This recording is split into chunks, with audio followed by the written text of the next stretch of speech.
ಔಷಧ ಆಡಳಿತ ವಿಭಾಗ ಬೃಹತ್ ಕಾರ್ಯಾಚರಣೆಯನ್ನ ಮಾಡಿರುವಂತ ವಿಚಾರ ಬೆಳಿಗ್ಗೆ 9:30ಕ್ಕೆ ಆರೋಗ್ಯ ಸಚಿವ ಖಾದರ್ ಸುದ್ದಿಗೋಷ್ಠಿಯನ್ನು ಮಾಡ್ತಾರೆ. ಆರೋಗ್ಯ ಸೌಧದಲ್ಲಿ ಸುದ್ದಿಗೋಷ್ಠಿಯನ್ನು ನಡೆಸಲಿದ್ದಾರೆ. ಖಾದರ್ 6 ಕೋಟಿ ಮೌಲ್ಯದ ನಕಲಿ ಔಷಧವನ್ನು ಸೀಸ್ ಮಾಡಿದ್ದಾರೆ.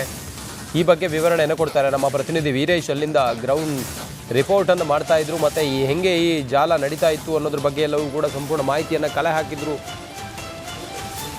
ಜೊತೆಗೆ ಹೇಗೆ ಇದು ಆಪರೇಟ್ ಆಗ್ತಾ ಇತ್ತು ಅನ್ನೋದ್ರ ಬಗ್ಗೆ ಎಲ್ಲ ಡಿಟೇಲ್ ಆಗಿ ಅಲ್ಲಿನ ಅಪ್ಡೇಟನ್ನು ಪಿನ್ ಟು ಪಿನ್ ನಮಗೆ ತಲುಪಿಸಿದ್ದಾರೆ. ಸುಮಾರು 6 ಕೋಟಿ ಮೌಲ್ಯದ ನಕಲಿ ಔಷಧವನ್ನು ಸೀಸ್ ಮಾಡಿರೋದ್ರ ಬಗ್ಗೆ ಆರೋಗ್ಯ ಸಚಿವ UT ಖಾದರ್ ಅವರು ಸುದ್ದಿಗೋಷ್ಠಿಯಲ್ಲಿ ಮಾಹಿತಿ ನೀಡ್ತಾರೆ. ಬೆಳಿಗ್ಗೆ 9:00ವರೆಗೆ ಆರೋಗ್ಯ ಸಚಿವ ಖಾದರ್ ಸುದ್ದಿಗೋಷ್ಠಿಯನ್ನು ಮಾಡ್ತಾರೆ.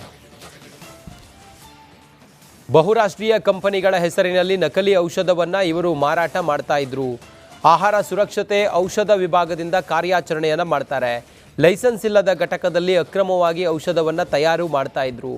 ಘಟಕದಲ್ಲಿದ್ದ ಔಷಧ, ಕಚ್ಚಾ ವಸ್ತು, ಇತರ ಸಾಮಗ್ರಿಗಳನ್ನು ಪರಿಶೀಲನೆ ಮಾಡ್ತಾ ಇದ್ದಾರೆ. ಅಕ್ರಮ ಔಷಧ ತಯಾರಿಕೆ ಹಿಂದಿರುವ ಜಾಲದ ಬಗ್ಗೆ ಈಗ ತನಿಖೆ ನಡೀತಾ ಇದೆ. ನಕಲಿ ಔಷಧ ದಂಧೆ ಪ್ರಕರಣದ ಆರೋಪಿಗಳ ವಿರುದ್ಧ ಕ್ರಮವನ್ನು ತೆಗೆದುಕೊಳ್ತಾರೆ.